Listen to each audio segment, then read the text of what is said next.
My name is Vish Vishwanath, Director of the Lee Kum-Shung Center for Health and Happiness here at Harvard Chan. I want to welcome all of you again for our regular monthly webinar, seminar series. It's being recorded, so Ichiro, I want to let you know that. So we have been, usually we organize these seminars by theme. These are thematic, and this year we have been exploring this theme of loneliness and social isolation, and the positive aspects of it, of course. And so we have had a stellar group of speakers. All these talks are on our website. Feel free to attend those or watch them on the web. So we have been trying to get this person for about 100 years now to come and give a talk, but then he's so busy. Actually, it's such a delight to finally have Dr. Kawachi give his talk. You can read about Dr. Kawachi on the website. There is, the accomplishments. If I spend time on reading his accomplishments, I will take the entire webinar and still won't do justice to him, whether it is more than 1,000 publications he has or the number of books he has written, and his globally oriented focus of his work, or is virtually founding of, with a small group of people, the field of social epidemiology. I think people were not even aware, Ichiro, right, at one point, what social epi was, and Dr. Kawachi was one of those people who was there. But I want to talk about two things which are not usually talked about, but I can tell other stories, but I won't, from our Japan trip. I should give them some stories, but I won't do that since it's being recorded. Two things to remember. So one of the reasons I am at Harvard is because of Dr. Kawachi. I was looking at I was doing a lot of work on social capital and communications, but I was in communications discipline and not in public health. But my work was in health communication. And I was looking at who was doing similar work and public health. And if you go back about 15, 20 years ago and look at AJPH and other places, almost every third article on social capital and public health was Dr. Kawachi's. It's amazing his significance of his contribution and the prolific nature in the way he contributed to that work. I was so inspired. It was wonderful. So you can blame him for my presence here, along with a few other people. But that's the way he contributes. It takes certain themes and then, becomes virtually like a master at it and then contributes a number of pieces. The second thing I want to say, which is not always clear from the website when you read his bio, is the number of people he has trained. Both doctoral students at the school, but also the numerous number of postdocs and research scientists and research associates who visit him from Japan and other places. There are some of you here. I have, you're here. So there's just a whole group of people. He has forced some of them to come attend today. He has threatened them, I guess. So. It's amazing. I have traveled with Dr. Kawachi in Japan, and you encounter these people too. It's just incredible how much time he has spent nurturing those careers. Again, which is not obvious from the website. So it's such a delight, Ichiro, to have you here and have you give this talk. So we will, as usual, we'll have 30 minutes, 40 minutes to give a talk, then question and answers. Then we have to end at 1:50 because of classes. Okay. Thank you.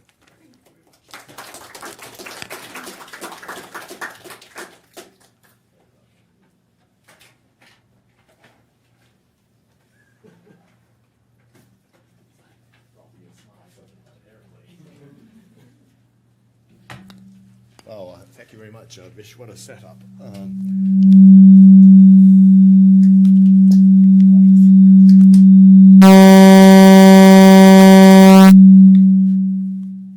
about that.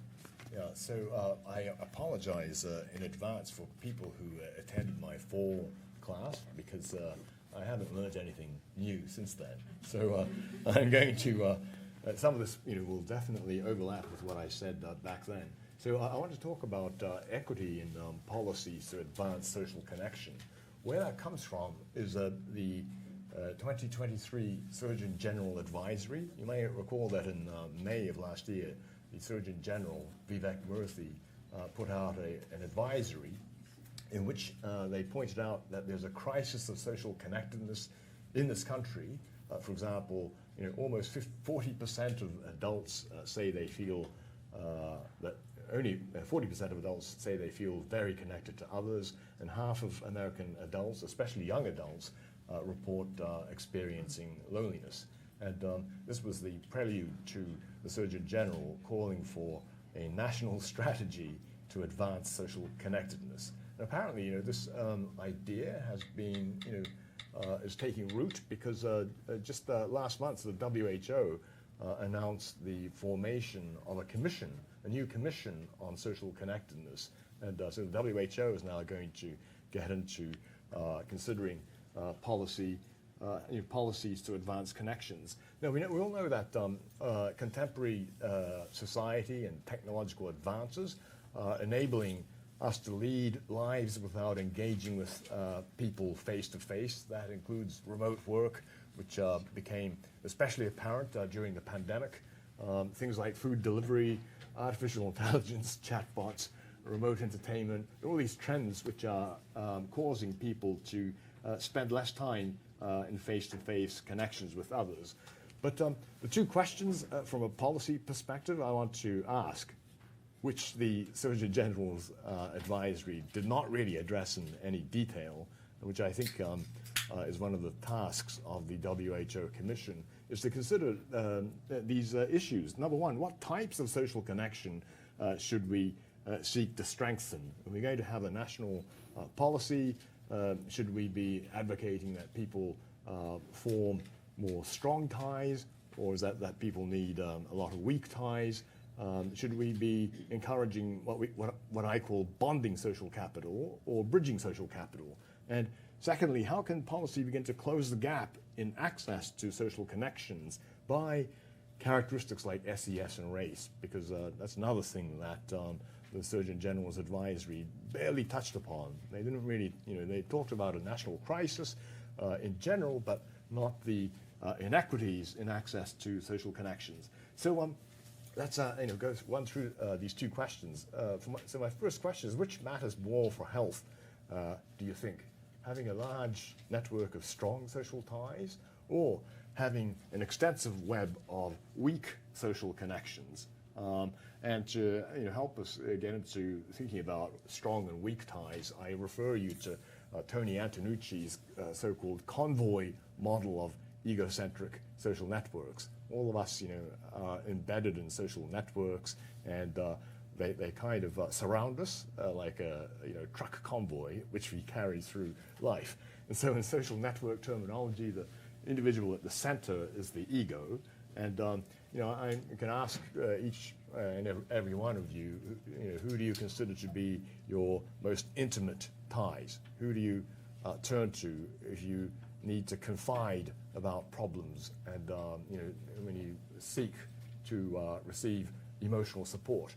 And in this hypothetical individual, it might be a sister, a close friend, but then surrounding that intimate tie are people in an intermediate circle. They're not the people to whom you're most intimately connected, but you do sort of see them often. That you do view them as being friends, for example. Friends and co-workers would be in an intermediate circle. And then lastly, we have an outer circle of weak ties. We might call these people acquaintances, that if you ran into them in the corridor at work or in your neighborhood, you might greet them, you know who they are, but they're not really people you interact with purposefully on a daily basis. So the question that I started was, does it make more difference to your health by having lots of people in your inner circle, lots of intimate ties, or having more acquaintances in your outer circle? And it seems like a kind of basic question, but there are not a lot of studies that help us answer that. And so in a study back when, 2017, yes, I worked with some Finnish colleagues where we had data to answer this question. We looked at a couple of cohort studies, the Finnish public sector study and the health and social support study, in which people were asked how many strong and weak ties people possessed at baseline. And then everyone in these cohorts were followed over a period of 16 years with linkage to the National Death Registry. So we were able to see what was the association with mortality as a result of having different patterns. And so we took a stab at classifying people based on whether they had a small number of strong ties, a small number of weak ties, where the definition, based on a cutoff, based on a distribution, was we defined someone as having small, strong ties if they said they had anywhere between 0 to 2 people in their intimate circle. And then small, weak ties we categorized as people who had anything from nobody to up to 5 people who were acquaintances. Then we can have large, small, large meaning 3 or more strong ties in people's lives, and weak ties again 0 to 5. Small, large meaning they're kind of on the socially isolated end of things, but they have lots and lots of weak ties, 6 or more. And then lastly, large, a large number of both. So the quiz is, one would guess correctly that people with small networks have the highest risk of poor health, in this case mortality, compared to those with large networks. Everyone agree? But the interesting thing is what happens in middle. Which group do you think ends up with better health? Those people with small number of people in their strong and intimate network, but a large, spread out network of weak connections, or someone with a large number of people who they feel strongly connected to, but only a small number of weak connections. People say, I have lots of friends, but not that many acquaintances. So what do you reckon? Who says that this would be better for health? Small, strong networks, large, weak ties. And then who says this is better? Better to have large, strong networks and small, weak. All of you didn't raise your hand. In my class, I would usually have a poll everywhere so you can vote anonymously. But I'll give you the answer. The answer is this. Relative to large, which is the healthiest, our reference group, we see that people who are small have the highest risk of mortality. That we already guessed. But then the other 2 categories are the interesting bits. So the second category, people who don't have a lot of intimate friends, but who have a large number of weak ties, their mortality risk is no different than large. By contrast, people who have a large number of close ties, but only a small number of weak ties, that's not that great. It is sort of intermediate between small and the other groups. So you can see from this chart that what makes the difference, at least in terms of mortality, and at least in terms of the Finnish cohort, is the presence of weak ties. It's having weak ties that helps us get ahead. So that's one hint for a national strategy to leverage social connections to improve at least life expectancy. That regardless of the strong social connections, is allowing people to have lots and lots of weak ties, which seems to enhance their longevity. And so the reason why we think that's the case is because weak ties help us to access a variety of resources and to navigate challenges in life, like job referrals. If you develop cancer, getting a recommendation or a good oncologist. We can think of a number of situations in life where having a weak tie is very important. And that, by the way, is not a novel observation. It dates back to Granovetter's famous essay on the strength of weak ties, who said that for certain things in life, like getting a job referral, is having weak ties which really matters, not strong ties. Why? Because your strong ties are likely to share the same information as you have. That's why they're strong ties. So your friends have, contribute very little in terms of information, but where people get most of the information about things like job referrals, a recommendation for a good oncologist, etc., are from friends of friends of friends. They're from acquaintances. And that was the subject of his initial empirical study in American Journal of Sociology, where he interviewed a whole bunch of people.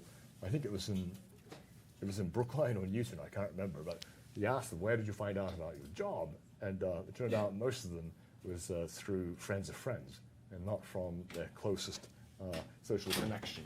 So that's a strength of weak ties. And I think, one of my jobs, I've been seconded to the technical advisory group of this WHO commission. And I think one of the things that we're going to make sure that the commissioners keep in mind is that it's not all about strong ties, that we have to think about how weak ties can be advanced. Now, of course, this is just the tip of the iceberg, because that study was about mortality. Maybe you'll say results would have been different for mental health or happiness, because weak ties are useful for accessing information and instrumental resources, but we don't usually rely on them for emotional support. For emotional support, we would usually turn to our most intimate friends. And maybe if the outcome had been mental health, the results might have been different. Although I'll add one caveat, which is that the extent to which we confide in our intimate contacts for emotional support might also be a bit overstated. If you are aware of Mario Small's book, Someone to Talk To, Mario Small is a professor of sociology over in FAS. He interviewed a whole bunch of people about whom they turned to discuss intimate problems with. And the surprising answer was that often it was not the most intimate contacts. People tend to share stuff and look for support from kind of acquaintances. Why? It's because, as he says, if strong network ties are dense, then any information learned by one member may quickly travel to others, and therefore people may avoid confiding in strong ties out of fear that information may spread. So one of the enduring patterns he found was that if people had struggles with mental health issues, for example, that they would just as often turn to a kind of an acquaintance for support rather than to their most intimate ties. And it's really a sort of defense mechanism against preserving your reputation. So I do think weak ties are incredibly important. And the other reason why I think weak ties are important is because of this notion of resilience and robustness. So those of you, who know my research, I do a lot of work on disaster and health and the role of social connection in contributing to resilience. And so population robustness and resilience, defined as the ability to withstand and recover from shock, depends partly on the quality of our social connections. And by shock, I mean anything from an economic crisis, a pandemic, or the effects of climate change. And so let me just define what I mean by resilience and robustness. This is from the well-known R4 framework of resilience, which is sort of quite schematic, but it's showing that we have a population with a level of health up here, and then some crisis strikes, and there might be a disaster, a pandemic or something, and then the average health drops, and then after a while people recover. And so the definition of robustness has this mathematical form, this B minus C, which is the extent to which you're able to withstand a drop in health as a result of immediate shock. And that's what disaster researchers call robustness. And then resilience is the is the integral of the quantum of health over time, or stated differently, it's the area that's shaded. And obviously, the smaller the shaded area, the more resilient you are, because the quicker you are recovering from shock. And so these two things, we often look at in disaster studies, and we're trying to understand how much, what predicts it, and whether networks can contribute to robustness and resilience. So it turns out there are three features of networks that promote resilience and robustness. One is what we call redundancy. And secondly, something we call clustering. And thirdly, diversity. All these are measurable characteristics of people's networks that contribute to population robustness and resilience. So redundancy is simply the idea that there are multiple paths through which information or social support can reach from actor A to actor B. So the network has redundancy. And so let's say a disaster strikes and X is put out of commission, there's still a way for support to reach from A to B through Y. That's called redundancy, which is different from the characteristic of clustering, which describes the scenario that actor A in this diagram is friends with B and C, but as you can see, there's what we call network closure, which is that B and C are also friends of each other. Whenever we have this kind of network closure in the network diagram, we call that clustering. And that closure makes some extra things start to happen. For example, when B and C are friends of each other, it allows them to coordinate their actions to provide support for A. I can't think of a quick example of disaster research, but in ordinary life, an example would be, let's say, A is trying to stop drinking so much, and so if A is friends with B and C, they may coordinate to make sure that when they go out, they do not put A in a situation where he or she will be tempted by falling off the wagon. That's an example of network closure and how clustering can help predict that. And the last thing which I want to talk about is diversity. Obviously, when there's diversity among network members, and a particular kind of diversity I want to talk about is by social class and race. We call that network heterogeneity or diversity. Another way of thinking about this is bridging social capital. That is, in order to build resilient communities, we must strengthen both bonding and bridging social capital. Bonding social capital defined as capital derived from connections between communities and individuals who are alike with respect to social class, race, ethnicity. Bridging capital, on the other hand, is derived from connections between members that bridge class and racial divisions.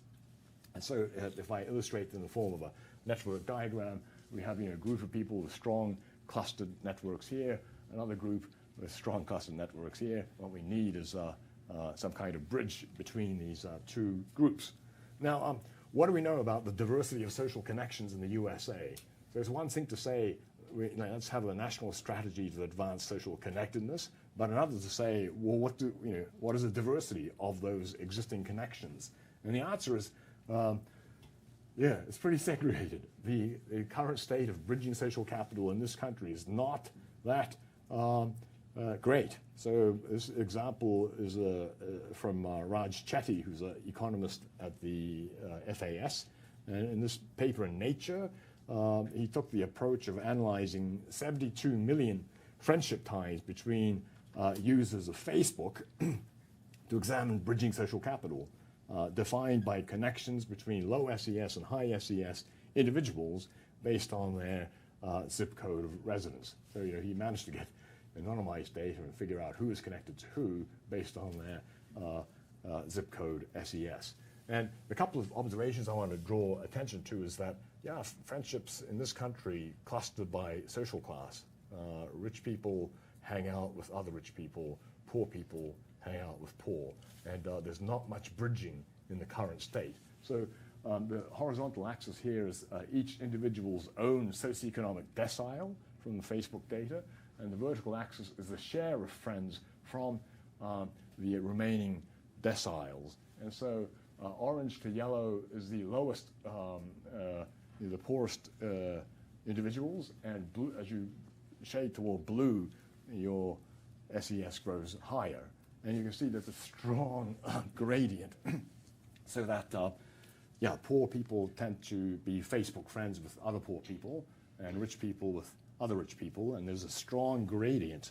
And that slope is such that a 1 percentile point increase in your own SES rank is associated with a 0.44 percentile point increase in the SES rank of one's friends on average. That's that 0.44 slope. But that's the average slope. You can see right at the top 10th percentile, that slope actually doubles.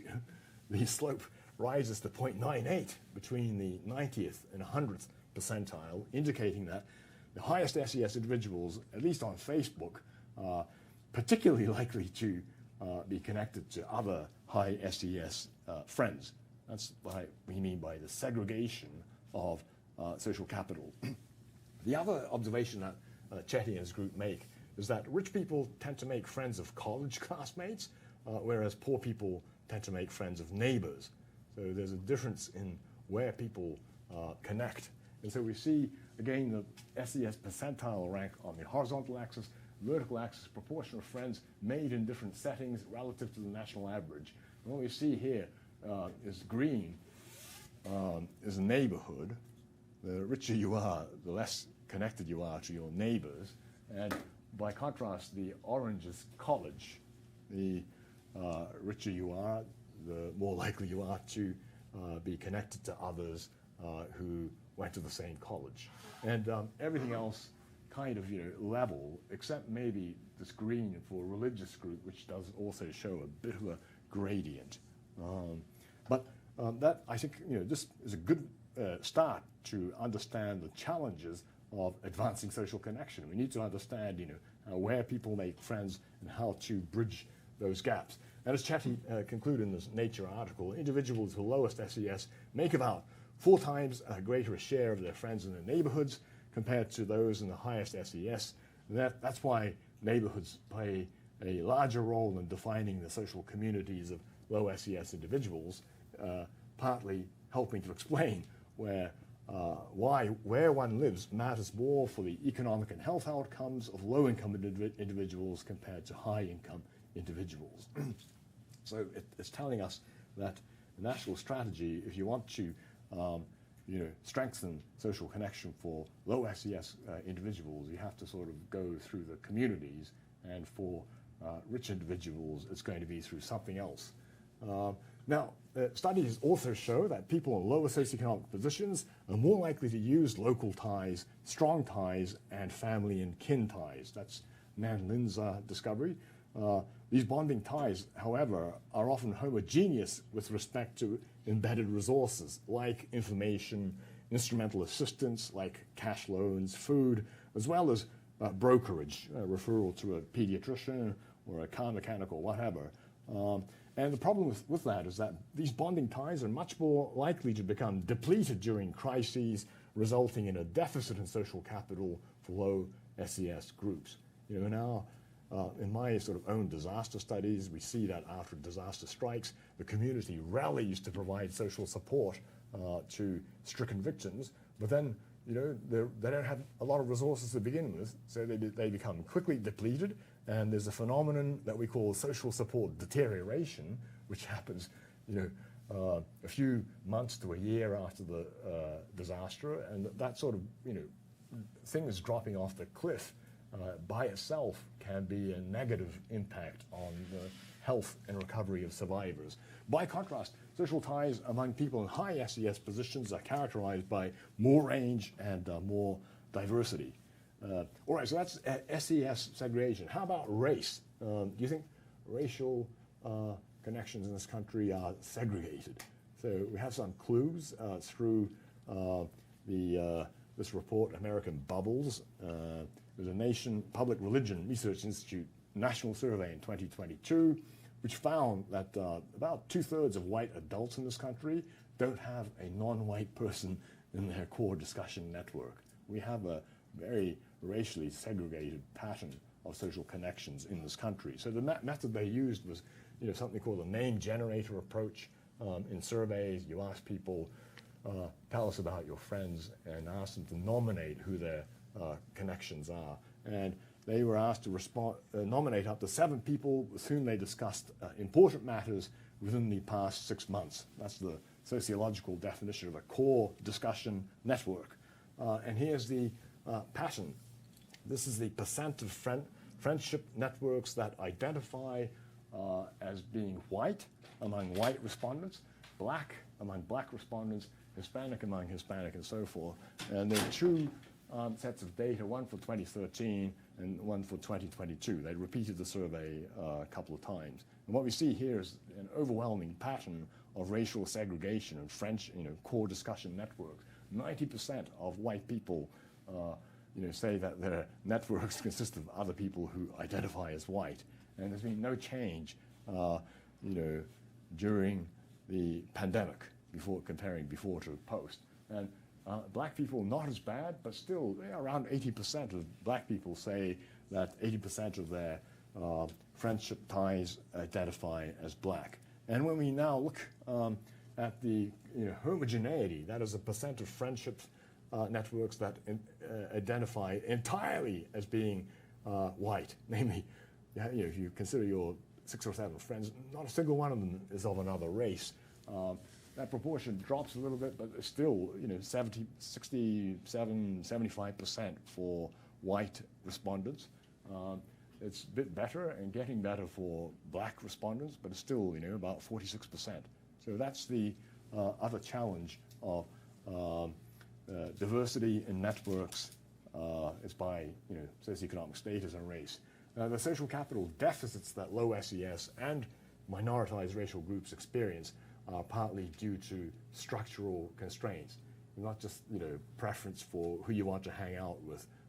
And if we think about upstream structural forces, they include residential segregation and occupational segregation, both by social class and race in this country. And we know residential segregation is a big contributor. For example, this study from Rob Sampson's group, with Mario Small again, in PNAS, analyzed the travel behavior of 400,000 residents in America's 50th largest cities over a period of 18 months. People are now analyzing these questions through big data. So this is 650 million geocoded Twitter messages. They can figure out where people traveled to and what kind of neighborhoods people visited. And the main conclusion from this is that residents of primarily black and Hispanic neighborhoods are far less exposed to non-poor or white middle-class neighborhood compared to people living in primarily white neighborhoods. So from people's travel behavior, you can begin to see the real, tracking in real time of where people are interacting in their daily lives.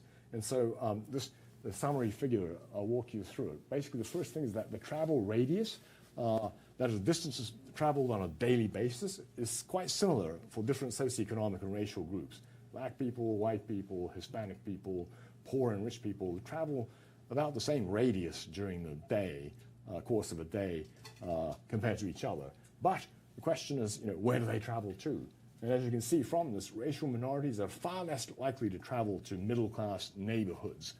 This is showing, for reference, the non-poor white people in the sample and the predicted probability of visiting a non-poor white neighborhood that's not their own.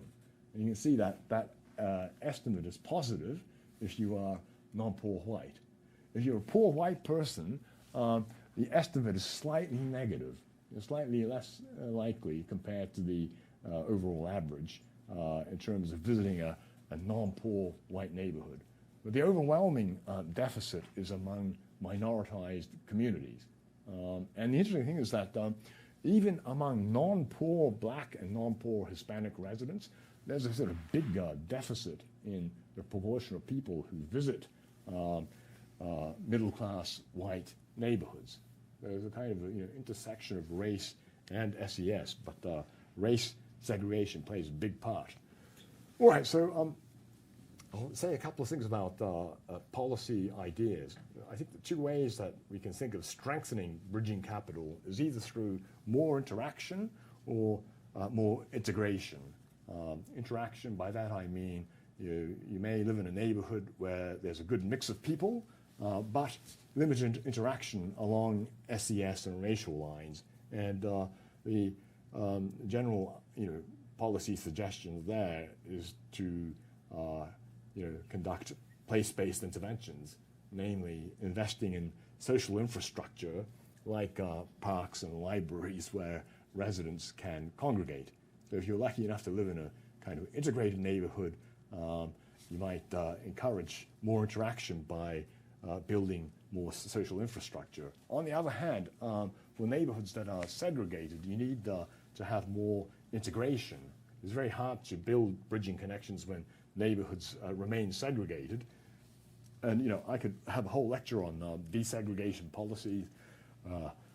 You have to do my full class if you want to hear about it.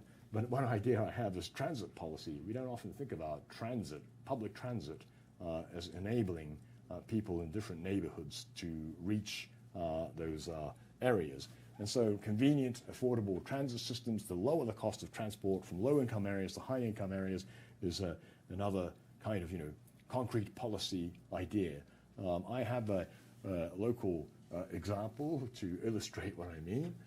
People may be aware of this.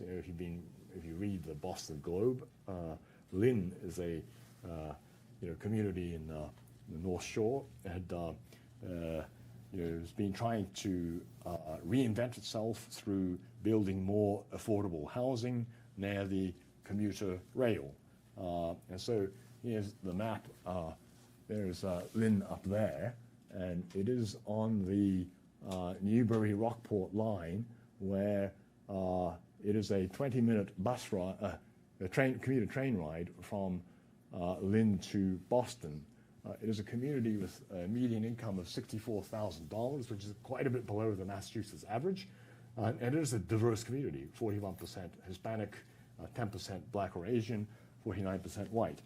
Anyone read about Lynn in the Boston Globe? So this, really hit the news, front page of the Boston Globe, because in 2021, newly elected mayor Jared Nicholson, who's a Harvard Law School graduate, he came out and articulated a vision for transit-oriented city development, where he said all community members will have affordable housing, transport access, social connections, and educational or economic opportunities. And the plan included a 5,500 new multifamily unit, which set aside 10% for affordable housing right next to the MBTA station to enable residents to commute into the city for work. So that's a picture of Lynn affordable housing units that they negotiated with the developers to provide for city residents. It hit the news because the city's plans for transit-oriented development were suddenly derailed in October 22 when the MBTA, without informing the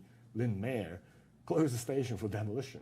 Apparently the mayor didn't know about it, and they said they would originally going to say, we will build a new station in 2030.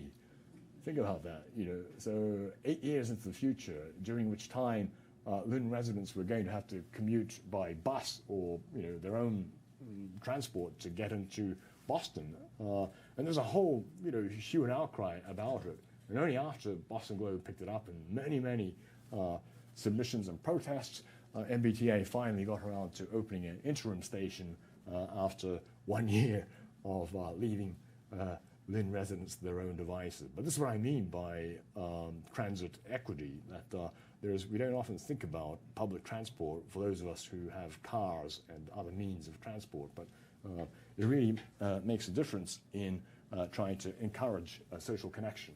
Now, I want to finish with an example of a pandemic-era policy that eroded bridging social connection. This will help us, sort of think about.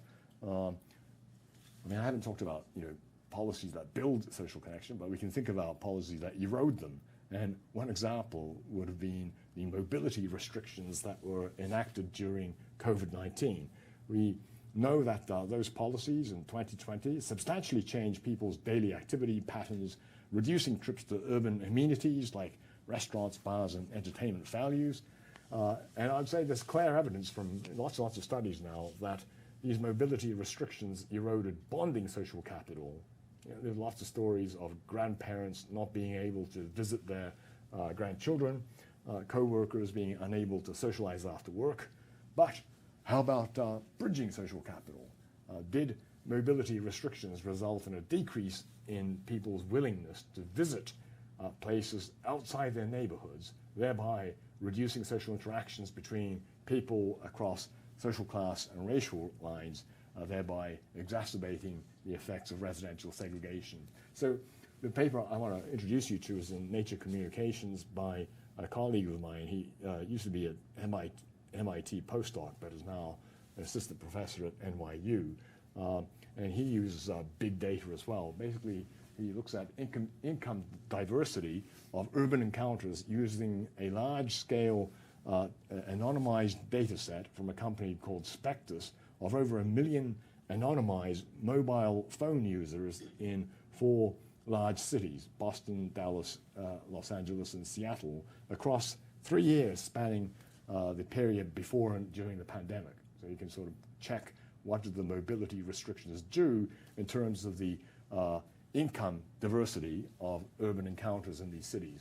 Now, just like Rob Sampson's study, what do mobility data tell us? Well, they go beyond census measures of segregation, because when we characterize segregation based on mapping of where people live in the census, they provide a rather static picture of segregation because they only tell us where people live, but not what they do.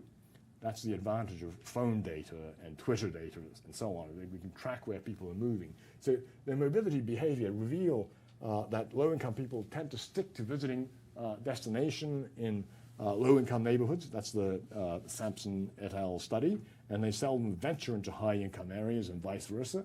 But the paucity of interactions between people from diverse backgrounds actually accounts for over half of the effects of urban segregation. That's why we need to understand what people do in addition to where they are located. So this is the Yabe study result. It's tracking the diversity of encounters from pre-pandemic to post-pandemic period. And the way they're doing this is they're looking at all kinds of destinations in the 4 cities, like who is visiting the city's museums, leisure facilities, transport, coffee shops, food shops, groceries, and so forth. And the vertical axis is their measure of the heterogeneity of encounters. It's a measure called D alpha, which I won't go through the math, but it measures the evenness of the time spent by people from different income groups at each place. And so let's just say that D alpha has a range from 1 to 0. D alpha equals 1 when the place is fully diverse. That is 25% of the time spent by people from each of the 4 income quartiles.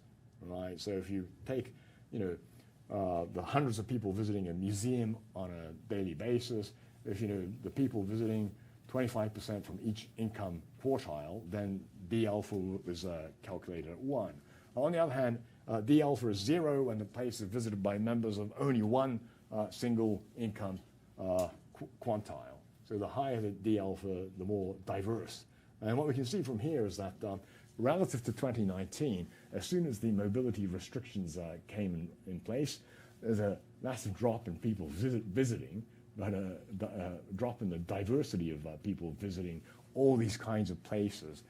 And the thing to really keep track here is that even 3 years afterwards, 2 years after the follow-up, when mobility restrictions had been lifted, D alpha had not recovered to the pre-pandemic levels. The biggest drops were in the diversity of people visiting places like museums, and the smallest drop in people visiting groceries. Well, that makes sense. People have to shop for food and so forth. But that's the main thing. And we can see, we map Boston, which is one of the sites. This is the change in D alpha of all destinations of interest. There's a pin dropped every time there's a museum, a grocery shop, coffee shop, or whatever. You can see that it's color coded so that blue is very diverse and red is not diverse at all. You can see that this is the baseline. It's kind of a mix of blue and red, and then pandemic hit, the mobility restrictions put in place, and everything turns red. And even by 2021, when restrictions had been lifted, it had not fully recovered. The thing that's really remarkable about this is that across the 4 cities, Boston, LA, Seattle, Dallas, the number of visits to all these different locations had actually recovered. So people do start visiting museums and shops and so forth after restrictions have been lifted, but the diversity of people visiting those destinations had still not recovered 2 years afterwards.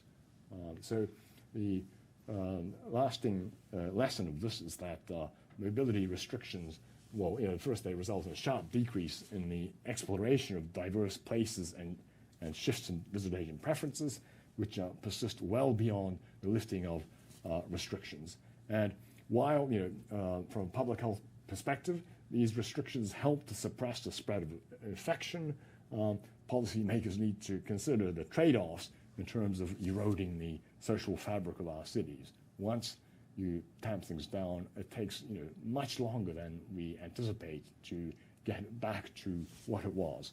All right, so just about time. In summary, I have only talked about socioeconomic and racial inequities in access to social connection, but connections are patterned by almost every social characteristic. Studies of social inequities by gender, immigrant status, disability status, sexual identity, and geography. And therefore, any national strategy to advance social connection needs to consider the equity whilst strengthening social connections in society. It's sort of an underexplored and unwritten aspect of the Surgeon General's report, but hopefully the WHO Commission will correct it. Right, thank you very much.